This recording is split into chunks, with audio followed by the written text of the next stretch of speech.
What up, Peebles? What up, Weebles?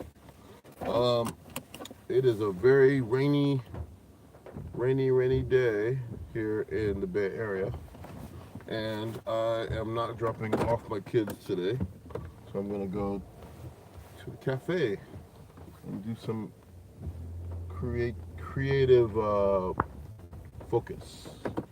Um, one thing about I wasn't gonna talk about this on podcast, but one thing about being turning 50, being a parent, being married is part of it is you lose a lot of your focus um, in a good way because a lot of times you're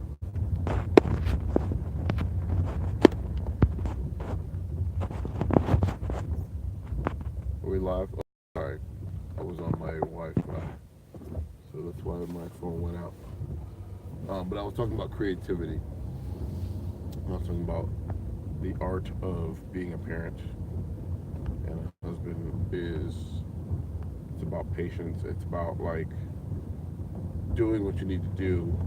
But the problem is, and actually, I was going to talk about this in an interview with some friends of mine who are also in the 50 realm. It's about work life balance.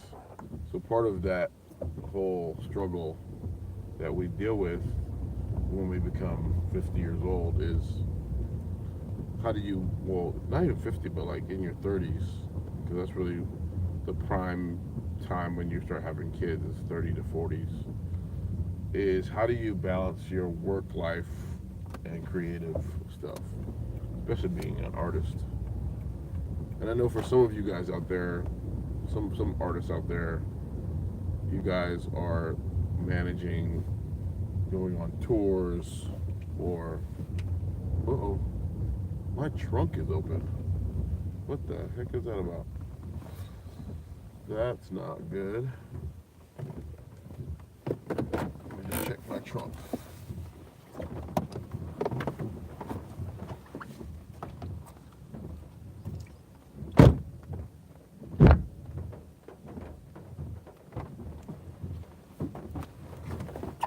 I don't know how that happened.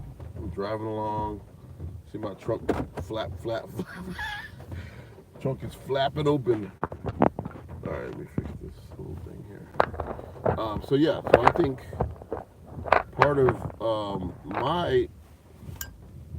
of my last 10 years has has been about how do I balance the creative part and the family part because I really enjoy my family. I love my family to death. But I also know that, and I said this a long time ago, in order for me to keep like being happy or keep what is it to kind of fill the void of what I do if I'm not just creating all the time, like performing or doing something with music or theater, is to stay like creative and do like creative things. So that means like doing this show. Um, it means being able to go and do a fun song like I did a song with my kids about their guinea pig. You know, like those kind of fun things keep me creative, keep me kind of thinking, oh wow, like I'm still valid in the world. And I think that that's kind of fun um, to be able to do that. There's a lot of traffic this morning. Um, so what am I going? What am I getting to? So yeah, so I think the creative inspiration is important. I think having people around you is important. Oh, that's what I was talking about before. To some friends is like I want a community. I wish I had a community of friends that were all doing stuff, and that way you can all share in that fun experience as well. Because when you're doing stuff together and you're creating together, you're also building like a lot of like music and repertoire. Like it's also developing those skills. So yeah, so it's still a work in progress. I feel for me, I'm still learning how to be creative in my space. I am working on a few things though. I'm working on a couple of reissues of some past work that I've done. I've taken it all down from Spotify and Pandora and things like that, and I'm going to put out a new kind of remixed version of all my songs. I mean, we're talking about over 30 songs, plus a new album that I'm working on right now. So I've got a bunch of new stuff. I also have some couple of film projects that I'm working on, some music for. So I'm actually doing some collaboration with some friends of mine right now. So hopefully I'll talk about those when they're done, or I can actually show the process as well. So this show was going to talk about the Warriors um, at first because I saw the game on Friday, and it was an amazing game. Well, they kind of were down in the third quarter. They were up like 19 points, I think, and then they kind of blew their lead. Which again, everyone thinks that the Warriors are indestructible, like nothing can break this team. But this team's been winning for like years, and so I mean, it's inevitable that at some point these guys get tired or they get like kind of lackadaisical, And this is an article that came out. I forget who wrote it, but it was talking about what dynastic team what they go through. The struggles of trying to make every game like count. And believe me, I'm like the one per person that's like, come on, you can do it. Why are you not winning? Why is he not scoring? Like you expect like Clay and Steph to be popping threes every single night, but that just doesn't happen. When I go to the court, basketball court on Sunday mornings, I could have a good day one day because I ate a banana or drank some water and was hydrated. But other days I'm coming in stiff, forgot my knee brace, you know. So I get it. I get the whole thing of like, you have good days and bad days. But really, the focus to me was on what happened at the last 2 to 3 minutes of the game, which was the referees just blew every single call.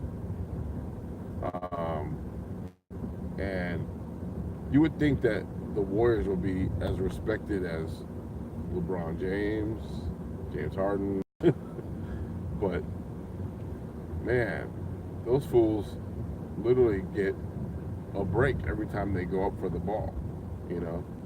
So yeah, that game. If you haven't watched it, go back and watch it because it was crazy. I was screaming, "What is wrong with you?" Um, so the other thing I wanted to talk about was there's a guy who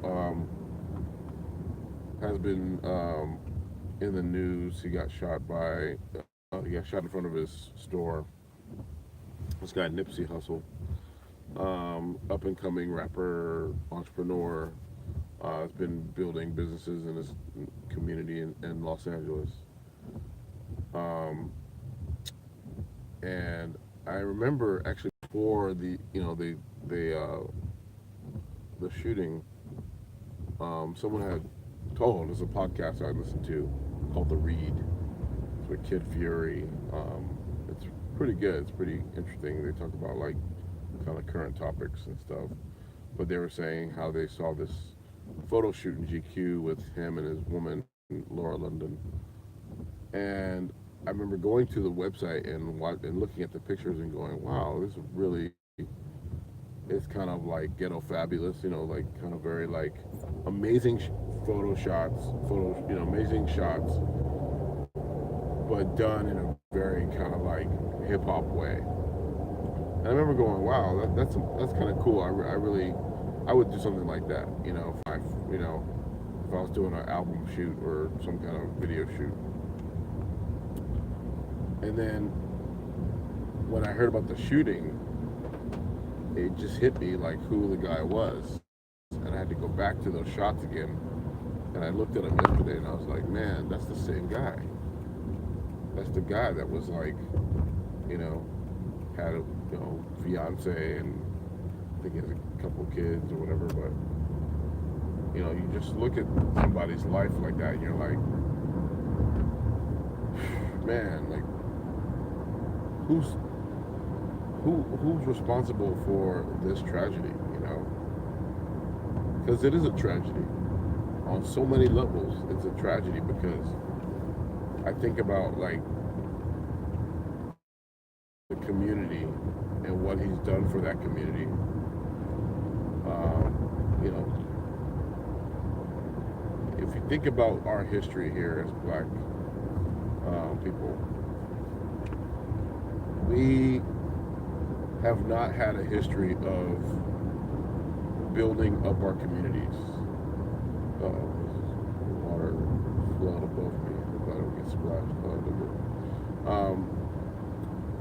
I mean, there's many cities in the world, in the country, that have a lot of like commerce and things like that. But I've always said, like, wow, I've never known any black manufacturers. Like, if you can think of like one black manufacturer in this country, send me a comment. Because I want to know. I want to know if there's any black businesses that build things like trucks or, machinery, you know, textiles. Like, what is there something? Is there a company that's black owned that actually has some sort of industry? Because that to me is very sad. I think about that and I get very sad. Sorry, my camera's moving. So when I heard about this guy who is trying to, build his life, he's getting older. He's 30. He was 33 when he died. Building his nest egg, so to speak, for his family, and then some dude, I'm assuming it's a dude, I'm sure it wasn't a girl, but somebody who was a hater just came and took his life away. And what's even more sad about that is, there's a scene in The Great Debaters, Denzel Washington. I love that movie. It's a really great movie. It's about this debate team. I believe it was in the 30s. Could have been, yeah, probably in the 30s or 40s. I'm not sure. But basically, um, they debate against all these like white Ivy League schools, and one of the guys is sort of pushing back at one of the black debaters. He's kind of a rebel, sort of pushing back at Denzel about where is he, what is he, why does he have the gall to get on him about things. And so Denzel explains, Willie Lynch. Do you know who Willie Lynch is?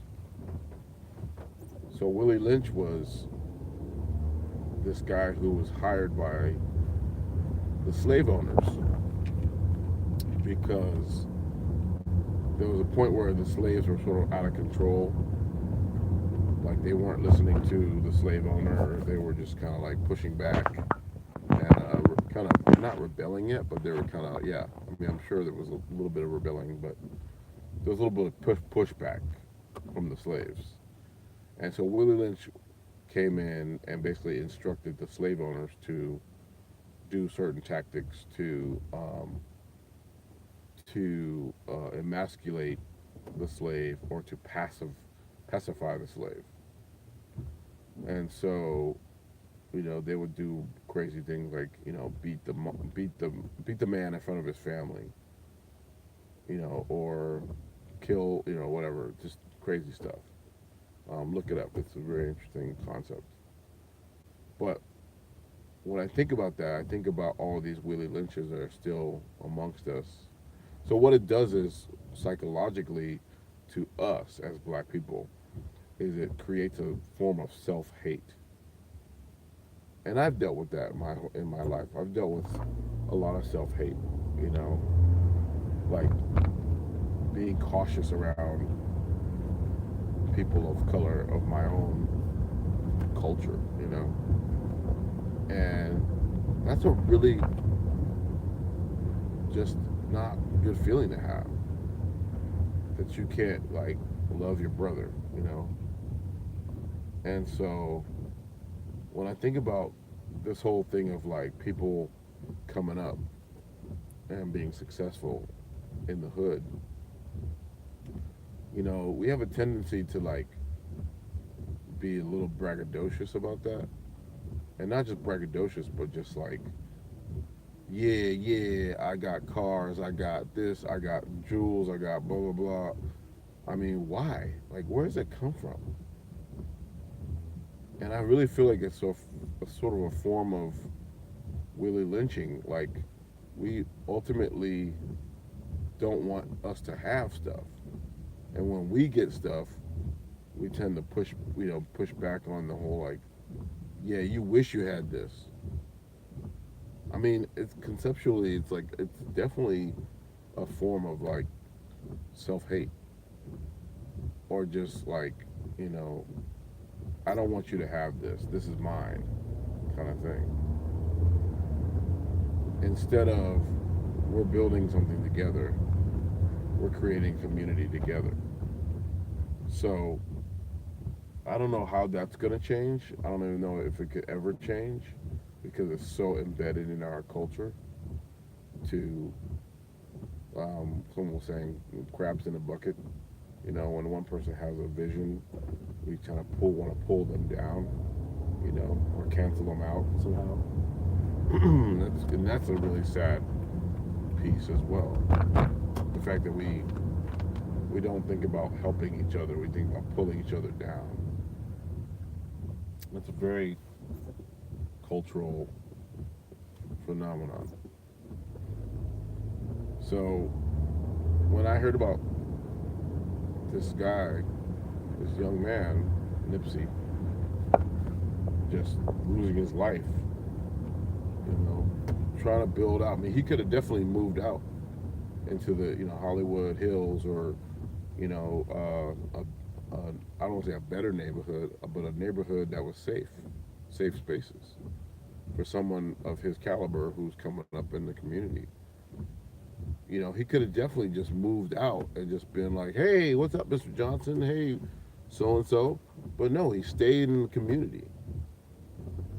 And regardless of his past or his affiliations from the past, he stayed in the community. He tried to make something of that community. But we don't see what this country has done to our culture. So what we do is we just basically repeat the same mistakes that have been done to us. And that's what the sad part about this is. The sad part is we are our own worst enemy. We really are. And until we understand that all we got is us, like literally all we got is us, then we won't be able to make strides to move forward and do this together as a community. And we complain so much about like, well, when a NBA player comes up and all they want are, what was it, NFL? I remember when I was growing up, people were talking about how NFL athletes, when they got famous, they started marrying, white women. I don't know what that was about. That has nothing to do with anything.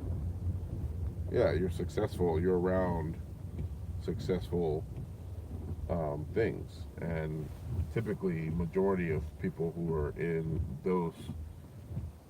that framework tend to be like either non-black. I wouldn't even say just white, but just non-black, because there's a lot of people who are successful of different origins of people.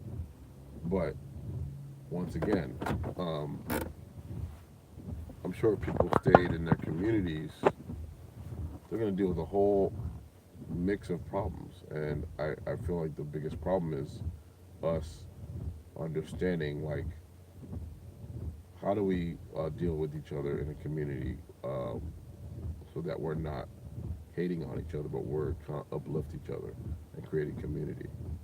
Um, I had this really interesting. Let me turn off this. Let's make a noise. I had this really interesting thought one day about um, what is it? It was the whole thing around survival or surviving in the community. And I thought about, like, when if you see a homeless person, so it could be a white homeless person and a black homeless person, and it could be about privilege, because when you think about those two experiences, they're kind of entirely kind of different situations, different experiences. I've seen people where they're so, like, on the street, like, yeah, I'm just chilling, yep, no worries. Hey brother, can you spare this? Where on the flip side, I've seen people just like, man, just desperate. I need money. I need money. I need money. And I'm sort of like that in a way too, like where I'm constantly like stressing about money. You know, and Will Smith talks about that. He's like, even though I make millions, I still stress about it. And I'm trying to figure out where that comes from, where that stress and that, like, that desperation of, like, I gotta fulfill this thing. Like, when did money become like the thing, the root of all of our stress? And I wish it wasn't that way, but it's part of that whole survival thing. Like, money helps us to move forward. But if there was another thing that filled that gap, like if there was another thing that, like, helped move along the progress besides money, I wonder what that thing could be. What could that look like? Um, so anyway, the last thing I wanted to talk about was this video I saw. Well, this is actually a video I saw years ago, and I'll play a clip of it on here. So Pharrell, who's one of my all-time favorite producers and creators, um, he was in the studio. This is like back like 2002, 2003. Could be earlier than that, but yeah, it's around 2003. I don't know. But he's working with this artist, Natasha Ramos, and she is like, at the time she was a young singer. And usually what happens is when producers um, pitch a song to you, they'll either come in with ideas already produced of tracks, and they they'll be like, "Hey, what do you think of this song?" Right? Or they'll just build a song from scratch, and they'll be like, "Yeah, I was thinking about this idea with this beat or this phrasing or whatever." So this video is basically Pharrell just like working on a beat in the beginning. So he's got like the piano part. He had a chord progression going on, and then he added, like, a beat to it. So you hear the beat, you hear the progression of the piano parts. Then he starts adding little feel around it, like, and then what the really amazing part was, he's got this like kind of skeleton beat, and he's like,